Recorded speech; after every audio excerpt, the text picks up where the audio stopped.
Bonjour, bienvenue dans cette vidéo. Aujourd'hui sur Blender, nous allons voir ce numéro 32 qui portera sur le Outliner. Alors le Outliner, j'ai de temps en temps dit des choses dessus, mais nous n'avons pas été en profondeur pour expliquer un peu celui-ci, comment il fonctionne. Vous avez bien compris que celui-ci permet de définir des noms de vos objets et ainsi de suite, mais en cliquant dessus, vous allez vous apercevoir qu'il y a plein de choses très intéressantes. Donc sans plus attendre, regardons cela sur Blender. Ok, donc nous voici au Blender et on va faire en sorte de regarder ce qu'on appelle le Outliner. Alors je vous avais déjà expliqué un peu comment celui-ci fonctionnait, mais là on va rentrer un peu plus dans le détail afin que vous puissiez voir la puissance de cet outil. Donc ici, le Outliner, vous y accédez ici tout simplement avec ce petit bouton. Vous avez ici 3D View et nous, ce qui nous intéresse, c'est le Outliner, c'est-à-dire ici. Alors ici, vous voyez, je vous ai finalisé le jeu d'échecs. Alors pour les prochaines vidéos, ne vous inquiétez pas, on ne s'amusera pas à les créer entièrement, les pièces du jeu d'échecs. Je vous expliquerai simplement quelles sont les petites subtilités que vous pouvez avoir lors de la création. Et vous pouvez vous apercevoir que c'est toujours la même fonction, c'est la fonction spin, et après, il y a quelques éléments comme ici, je vous expliquerai ça plus tard, chaque chose son temps. Revenons au Outliner. Alors ici, si on regarde, donc là je vais bien vous l'agrandir pour que vous puissiez bien voir ce qu'il en est. Donc lorsqu'on clique sur View, on a ici Sort Alphabetical. En gros, c'est trié par ordre alphabétique. Et ici, on va tout simplement montrer les restrictions. C'est-à-dire, vous voyez, si je décoche ici, on a les restrictions qui disparaissent. Alors, bien évidemment, je conseille de les cocher parce que c'est très embêtant sinon. Si on regarde ici, vous avez Show Active. Alors là, c'est simplement que si je sélectionne par exemple mon élément, alors je vais en prendre un autre, on verra pourquoi après, et je fais ici View Show Active, vous apercevez qu'il va me montrer en fin de compte directement lequel qui a été activé. Vous voyez, tout simplement. On peut marquer Show One Level. En fin de compte, celui-ci va montrer tout ce qu'il y a dedans. Nous allons tout à l'heure décrypter tout ce qu'il peut y avoir dans un objet. Un objet, un mesh, une caméra, une lampe et ainsi de suite. Donc là, je fais High One Level afin de revenir où j'étais. Ici, ensuite, on a la Show Hierarchy. Alors là, en fin de compte, il va replier tout ce que vous aviez avant. Bon, rien d'extraordinaire. Ici, vous avez Duplicate Area. Alors là, en fin de compte, ça veut dire que vous allez, regardez, je vais vous montrer de suite, on a une nouvelle fenêtre qui se crée et qui va vous permettre tout simplement de pouvoir travailler comme ça indépendamment. Bon, vous cliquez ici pour la fermer. Donc ici, en fin de compte, on va pouvoir maximiser votre zone simplement. Vous voyez, on va cliquer dessus. Ça vous permet, quand vous avez vraiment beaucoup de décors avec beaucoup d'objets, de pouvoir voir précisément ce qu'il en est. Donc là, pour revenir à l'état initial, on fait Toggle Maximum Area et ainsi de suite. Et ici, en fin de compte, c'est carrément plein écran. Alors là, je vais faire Alt F10. Voilà, pour revenir. Pensez toujours au raccourci, vous voyez, c'est noté ici. Très bien, si on continue ici, on a Search. Alors Search, en fin de compte, celui-ci va pouvoir faire une recherche par la... C'est marqué case sensitive. Ça veut dire qu'en fin de compte, il va prendre la case en compte. Il va prendre les minuscules, les majuscules, et ainsi de suite. Donc ici, quand vous tapez une recherche, par exemple, si vous tapez pion, celui-ci va vous indiquer où est-ce qu'il trouve pion. Vous voyez? Bon, là, il n'y a rien d'extraordinaire, hein. Et ici, vous allez pouvoir faire, si vous voulez, il peut vous faire une recherche, on va dire, succincte ou une recherche complète. C'est-à-dire que si vous marquez PIO, il va vous trouver pion. Allez, on va le faire de suite. PIO, il vous cherche pion. Si par contre ici, je sélectionne avec la case ici, complète match only, lui, il ne comprend pas. Il faut que je mette pion. Et là, il va me noter quelque chose, et encore sous réserve que j'ai mis le grand P.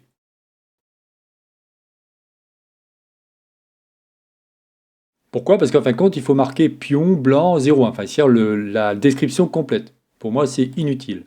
Donc je décoche. Alors si on regarde un petit peu, en fin de compte, au niveau de vos éléments, vous voyez, donc là, je vous ai dit, vous avez différents éléments. Vous avez ici la lampe, vous avez ici la caméra, qui est ici, pardon. Et à chaque fois, vous voyez, à chaque fois que je clique sur un élément, dans le Outliner, il y a quelque chose. Prenons par exemple le pion blanc 04. Je clique sur le petit plus. Je vais dépiler entièrement mon élément. Alors celui-ci, en fin de compte, c'est quoi? Là, c'est tout simplement le symbole d'une primitive qui s'appelle pion blanc 04. Celui-ci est composé d'un plane. Donc c'est un, si vous voulez, c'est un mesh avec une primitive de type plane. Et dedans, j'ai défini deux éléments, c'est-à-dire deux matériaux, case blanche et pion blanc. On n'a pas encore vu les matériaux, mais je voulais au moins vous expliquer ça. Très souvent aussi, vous me voyez toucher au modifier. Et vous voyez, ça fait compte que c'est très intéressant, c'est qu'il va vous donner tout l'historique de votre élément ou de votre objet, de quoi est composé celui-ci. Ça peut être, donc vous aurez des couleurs, vous aurez des textures, des modifiers et je ne sais quoi d'autre. Si on prend par exemple ici la caméra est juste composée d'une caméra. Ok, si on prend la lampe ici, la lampe est composé d'une lampe, d'un type de lampe. Ça aussi, on verra ça un peu plus tard. Et vous voyez, on retrouve à chaque fois la même chose. Alors, chose intéressante, vous pouvez voir ici Game et Start Game. Vous allez comprendre à quoi ça sert. Donc si je fais All Scene, pas de problème, c'est-à-dire qu'il va montrer tout ce qu'il existe. Si maintenant je fais Current Scene, il va montrer en fin de compte qu'est-ce qu'il y a que dans ma scène. C'est-à-dire qu'ici, vous allez pouvoir définir différentes scènes. Vous voyez, on a Game, et si je vais sur Start Game, j'ai une autre scène où je vous ai fait comme si c'était un jeu d'échecs en train de se... Comme si des personnes étaient en train de jouer tout simplement aux échecs. Donc là, je vais revenir à Game. Alors pour créer une nouvelle scène, il suffit tout simplement d'appuyer ici, et après vous faites New, et automatiquement, vous créez votre nouvelle scène. Si je clique ici, vous avez donc Current Scene, on vient de le voir. Les calques visibles. Alors là, vous voyez, j'ai différents éléments. C'est-à-dire que j'ai fait en sorte de vous créer deux calques, un pour les pions blancs et un pour les pions noirs. Si maintenant je clique ici et je mets Visible Layer, il va me marquer, en fin de compte, il va m'afficher tout simplement ce qui est visible. Ça veut dire ce que ça veut dire. Si on continue, on a Select. Alors Select, c'est-à-dire que quand je vais sélectionner l'élément, automatiquement celui-ci va s'afficher. Vous voyez, là si je le dépile, on a bien un mesh de type plane avec une texture pion blanc et un modifier de type Subsurface. Très bien. Si maintenant je fais Active, alors Active c'est un petit peu différent, c'est-à-dire qu'il faut que je sélectionne un deuxième élément. Active c'est tout simplement le dernier qui a été sélectionné. Et vous voyez, c'est bien ma tour blanc 0,1. Si je prends ici ensuite, on a les mêmes types. Alors les mêmes types, vous l'aurez compris, si je sélectionne par exemple un mesh, il va me sélectionner tout ce qu'il y a comme mesh. Si je sélectionne une lampe, il va m'en sélectionner qu'une seule. Si je continue, les groupes. Alors ici, j'ai défini pion blanc et pion noir. Rappelez-vous, dans une vidéo précédente, on avait vu ce qu'était qu'un groupe. Là, je vais vous faire en sorte de vous afficher mes deux éléments. Et si je clique dessus, ça va s'afficher en vert. Ça montre bien qu'on a des groupes. On a le groupe pion blanc et le groupe pion marron.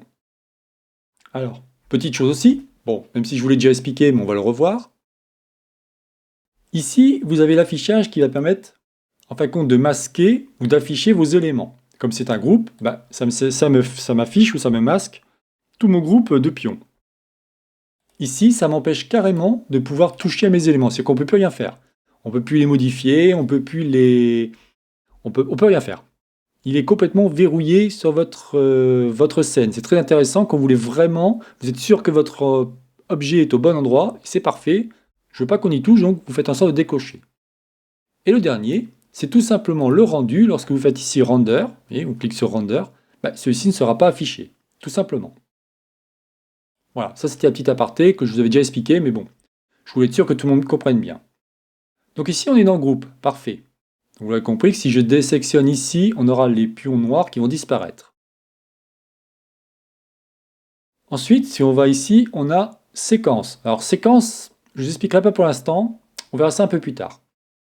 Là, on rentre vraiment dans le détail. C'est-à-dire que là, ça devient costaud. C'est-à-dire que là, il va carrément détailler tout ce qu'il y a dans votre fichier .blend. Donc on va regarder un petit peu, mais on n'ira pas très loin. Je vois pas l'intérêt.